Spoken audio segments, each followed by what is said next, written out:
The real danger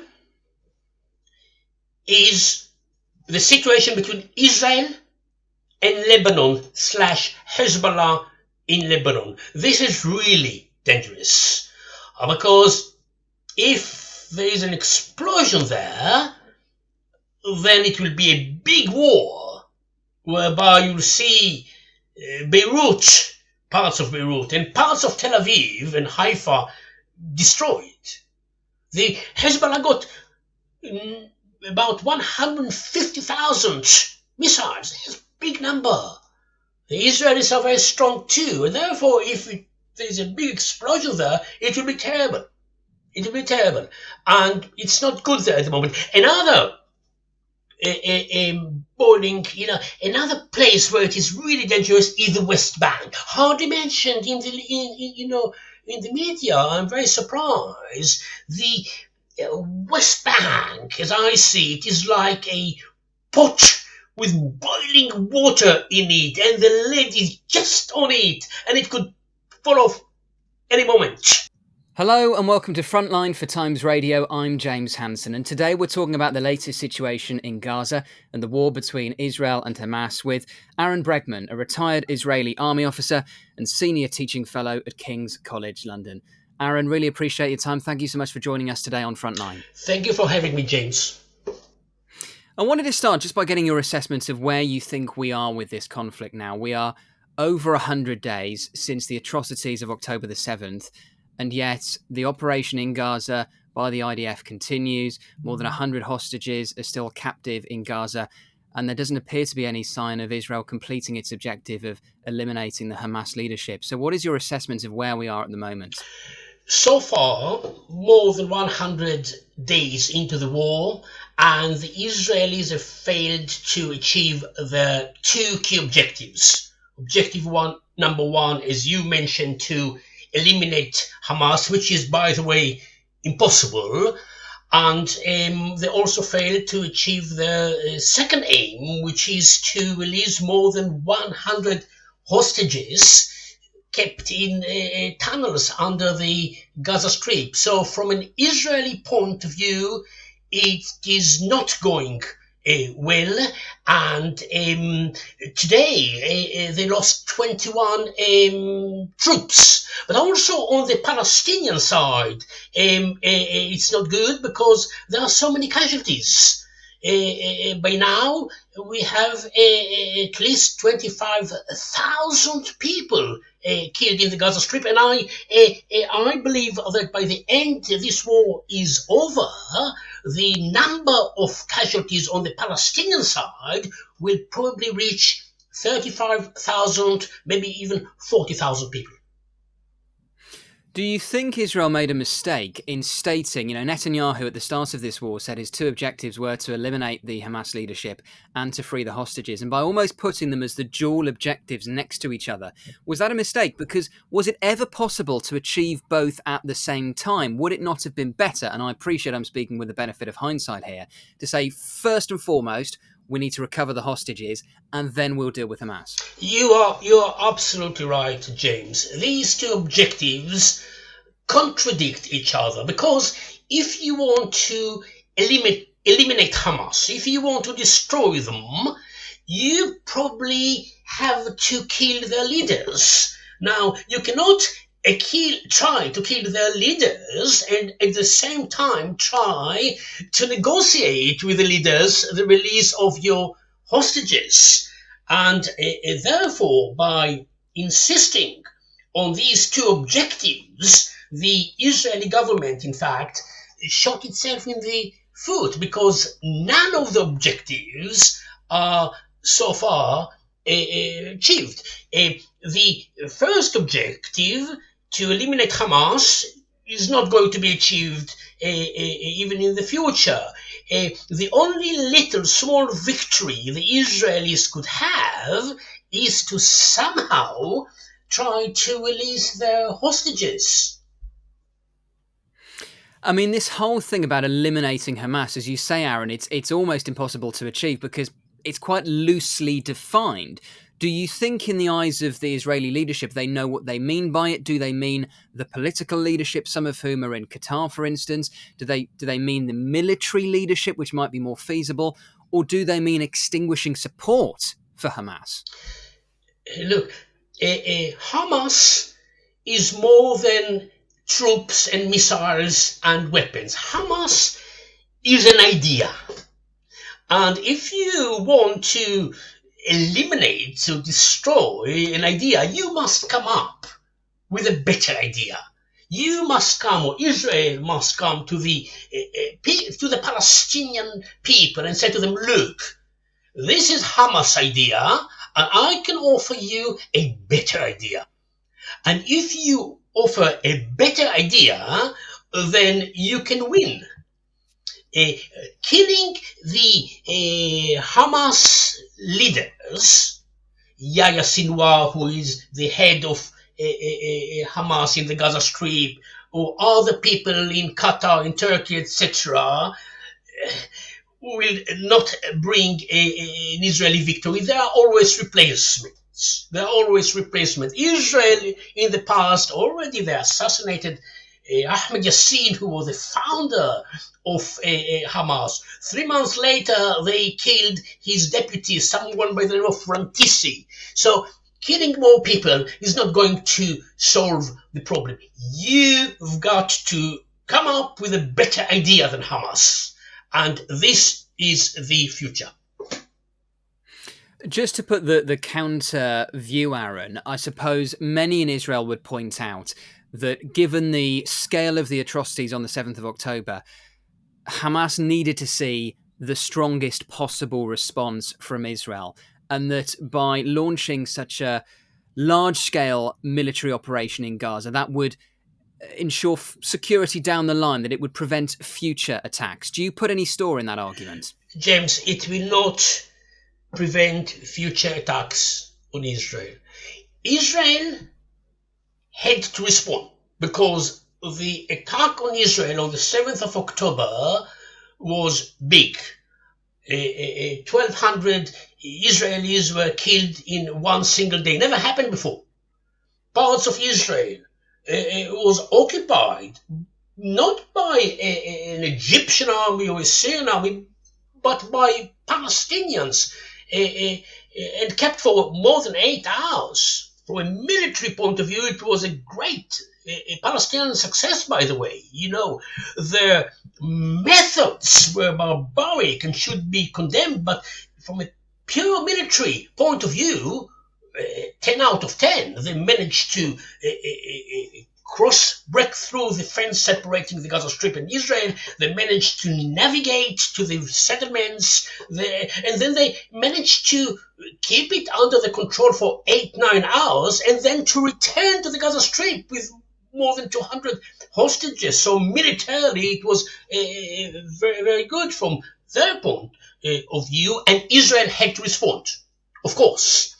But the military counterattack on Gaza will not solve the dispute between Israelis and Palestinians. You must have a political solution to it. You must give the Palestinian a sort of horizon. Do you think those conversations are now happening in Tel Aviv, Ahron? Do you think the Israeli leadership is now starting to see that its ground operation is not working in terms of either freeing the hostages or in terms of eliminating the Hamas leadership, and also is risking Western support for Israel? Do you think they're having those conversations, or are they in a sort of state of denial? There is a gap between what the leadership promised the Israelis, the public, and the reality on the ground. And the leadership must close this gap. They must tell the Israelis, look, we are not going to achieve it militarily. It's not going to happen. When this war is over, there will still be Hamas there, and there will still be tunnels there. It's going to be there. It's not going to go away. And there are going to be 2 million Palestinians there. They are not going anywhere. They are going to be there. And this gap between the promises. We will eliminate them. We will use military operations to release the hostages. This gap between promises and reality must be closed. I suppose there is a cynical argument that Netanyahu is using this war and prolonging this war in order to remain in power. It's not a cynical argument. I think that this is the reality. There is very little support in Israel.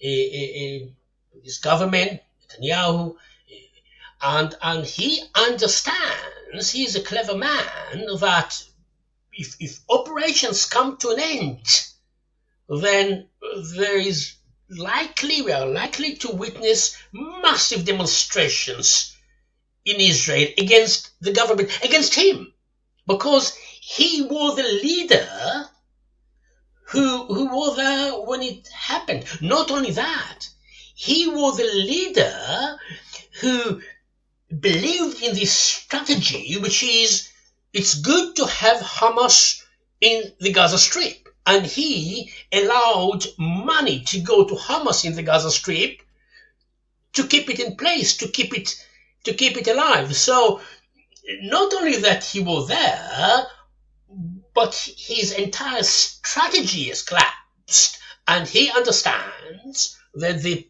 public, the Israeli people, will ask him to take responsibility and do something about it. We'll come back to Netanyahu's position and his recent comments about a two-state solution in a moment, Ahron. I just wanted to return to the issue of the hostages. Obviously, as you mentioned, more than 100 are still unaccounted for in Gaza. Yeah. Do you think many or any will make it out of Gaza alive now? If the Israelis don't act now, and I'm talking days, what they will get back is bodies. They will all be dead. Because some of them are killed by Israeli fire. We know that as a fact.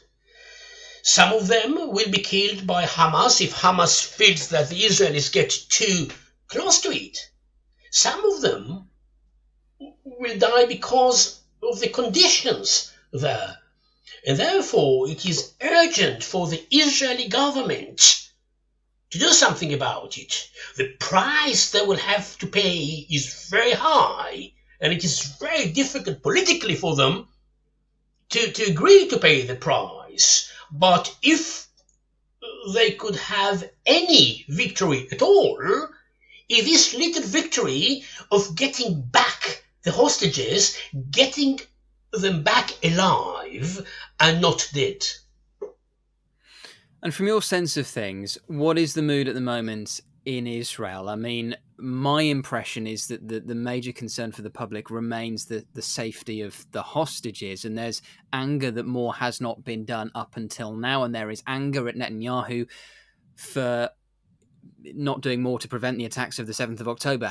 Is that anger still there from your sense of things? The anger is still there, James, yes, and it's growing a sense in Israel that it is better to focus on releasing the hostages now. You can always go back to Gaza and, if necessary, try to kill Yahya Sinwar, the head of Hamas. But with the hostages, you've got to do it as quickly as possible. I think that the combination between the fact that the hostages are there and a growing number of young Israeli men killed in battle, the combination of these two things will push the government into slowing down the attacks in the Gaza Strip and trying to focus on the release of the hostages.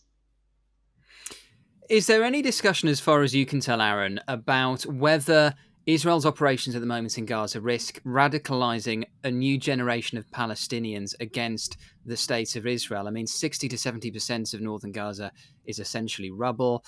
The UN says the Palestinian death toll now exceeds 25,000. More than 1 million people are internally displaced. Is there any conversation about what the effect of this will be long term in terms of how people in Gaza view Israel? Hardly at all, James. Hardly at all.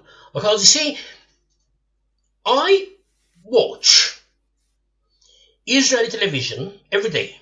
Not 24/7, but quite a lot. I watch channel 11, 12, 13 and 14, but I also watch Al Jazeera. Reports from Gaza, from what's happening there. The Israelis don't. Very few of them know what actually happening in Gaza, in the Gaza Strip. They hardly know that there is so much destruction there. They are just too busy and surrounded by their own grief and thinking about what happened to them. They do not have the space to think about the Palestinians in the Gaza Strip or the Palestinians on the West Bank. They are so busy with what happened to them, because what happened to them on the 7th of October is a game changer. Never happened before, you see. That part of the country was occupied, that so many people were just killed in one single day.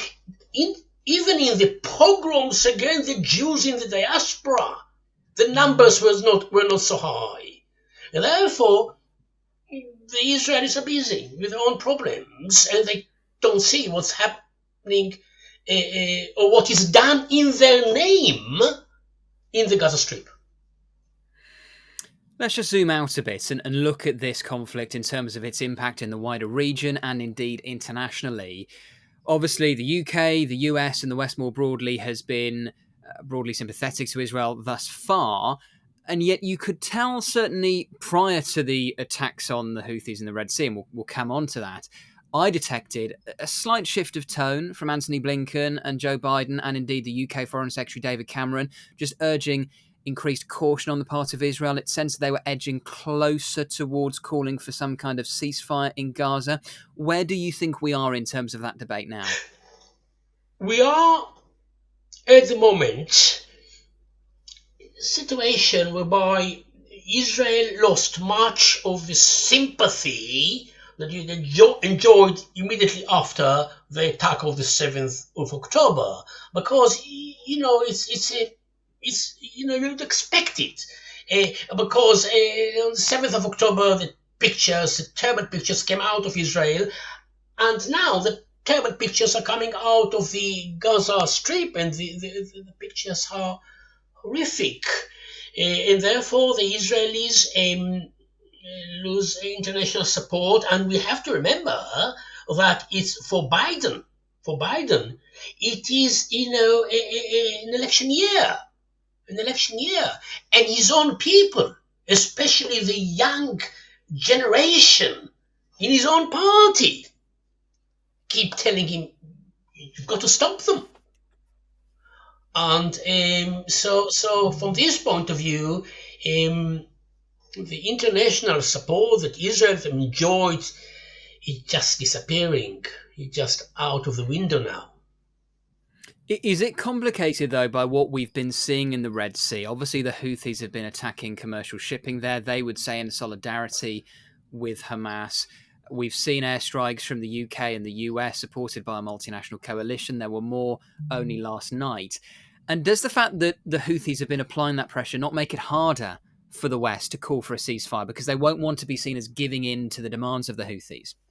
Yes, the Houthis in many ways is a side issue, you see, and they will, I believe, they will stop their attacks when the war in Gaza comes to an end.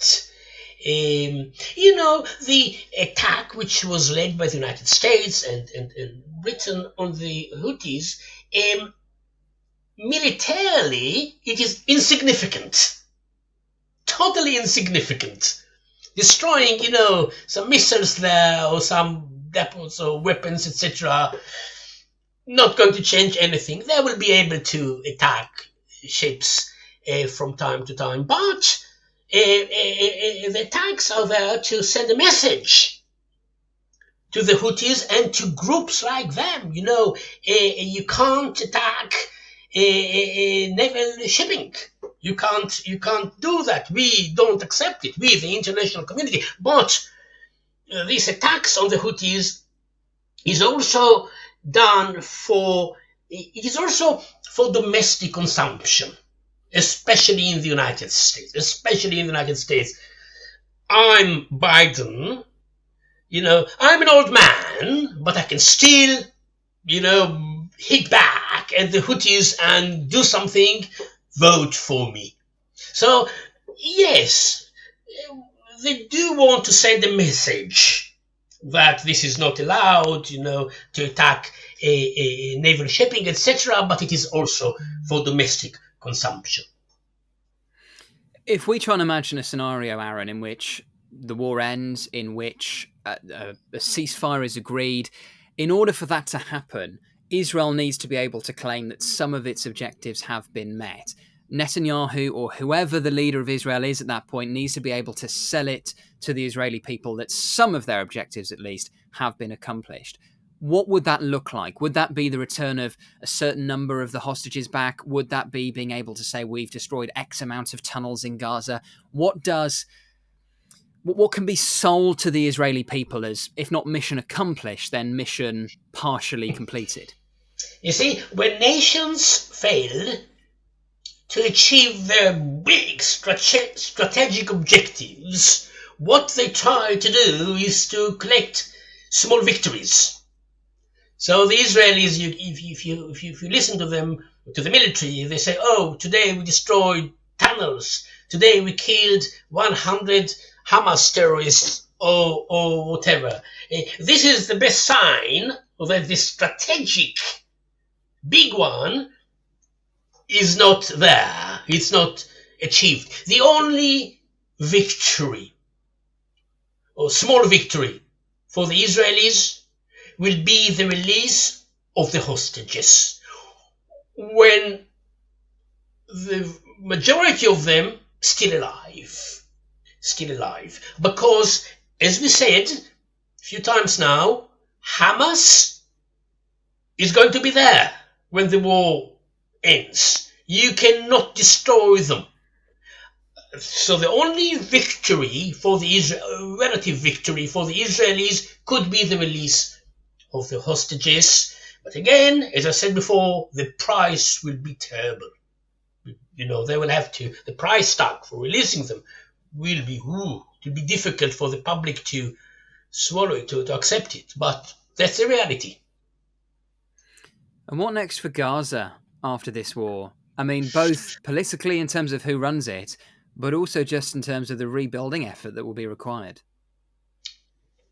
Vast, parts of Gaza, especially the northern part of Gaza, is not totally destroyed, but it is, not in a good shape. 67% of the buildings are destroyed. It will take 5, 6, 7 years to rebuild it, and someone will have to pay for it. And the potential countries who could pay for it would refuse to do that as long as Israel can, is operating there. So it's quite complicated. Gaza will be there. Gaza will continue to be there. It has been there for hundreds of years. It's not going to be in a good shape, but it is the political solution that could bring about the rebuild of the Gaza Strip, for the Palestinians. Without a political solution, it will happen again, because there'll be another round of fighting, and a political solution means turning the Gaza Strip and the West Bank to connect them somehow, maybe with a bridge, or probably with a tunnel. The Palestinians are very good doing tunnels now, They've built many tunnels under the Gaza Strip over the years. So the future solution is to take the Gaza Strip, the West Bank, to connect them somehow, and to turn it into a Palestinian state, if the Palestinians will be happy enough, they will stop throwing missiles. Happy people don't throw missiles. Happy people do not want to lose what they've got. You want to create a situation where the Palestinians have something to lose. At the moment, they have nothing to lose. And therefore, you must offer this solution, which is a two-state solution. It will take time. The Israelis are not in the right mood at the moment, but that's the long-term future.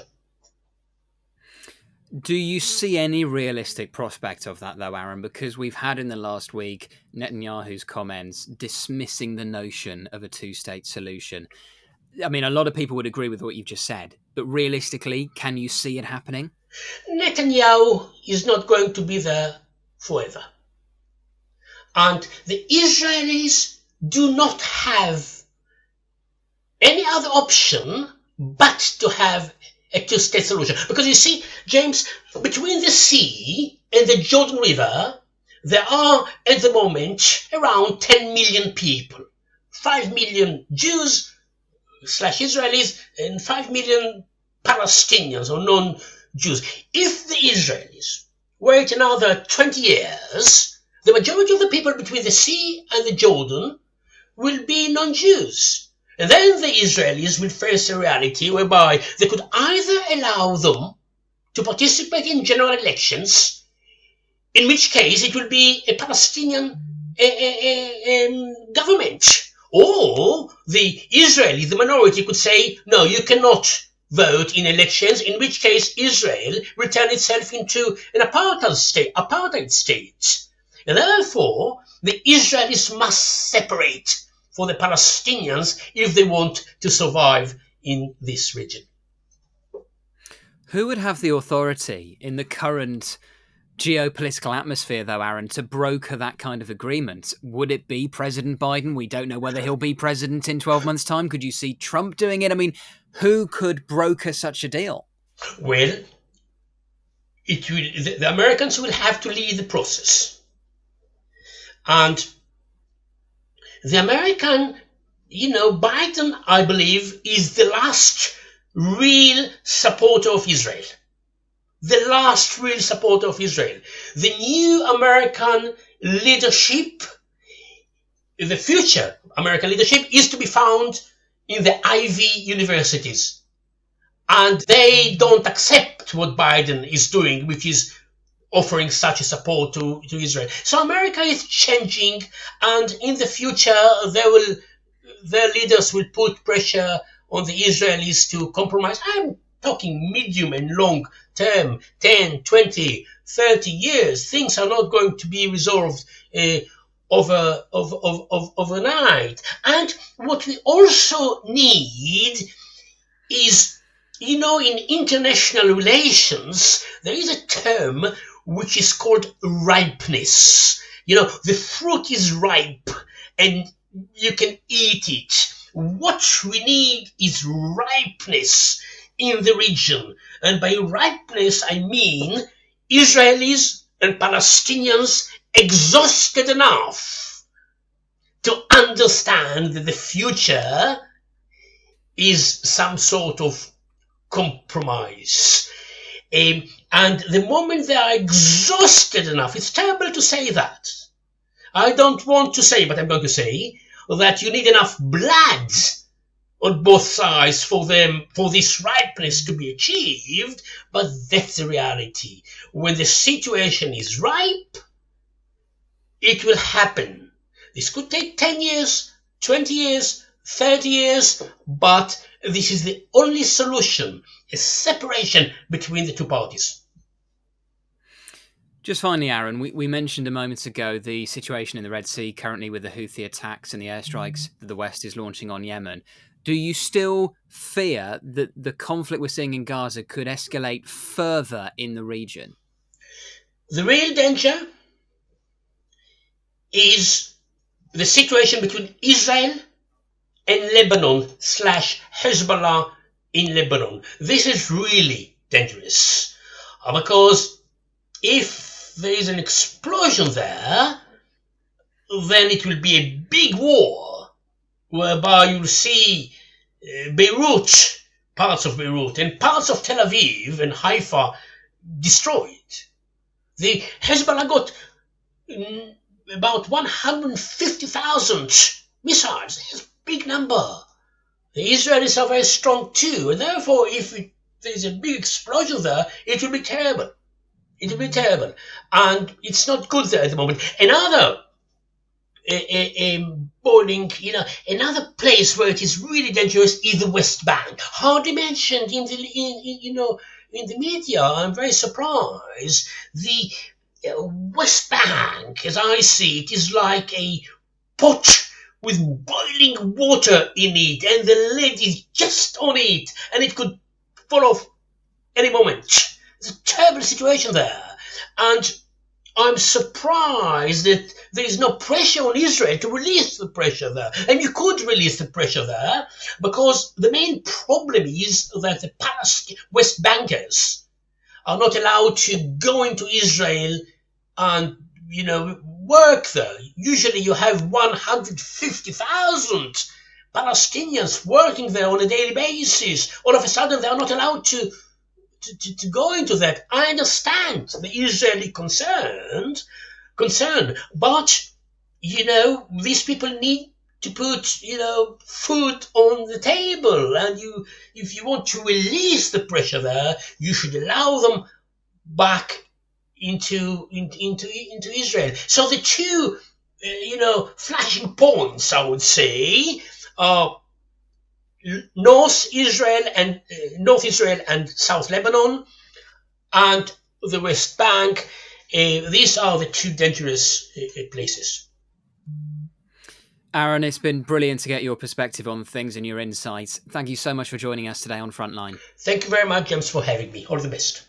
Thank you for watching this episode of Frontline for Times Radio.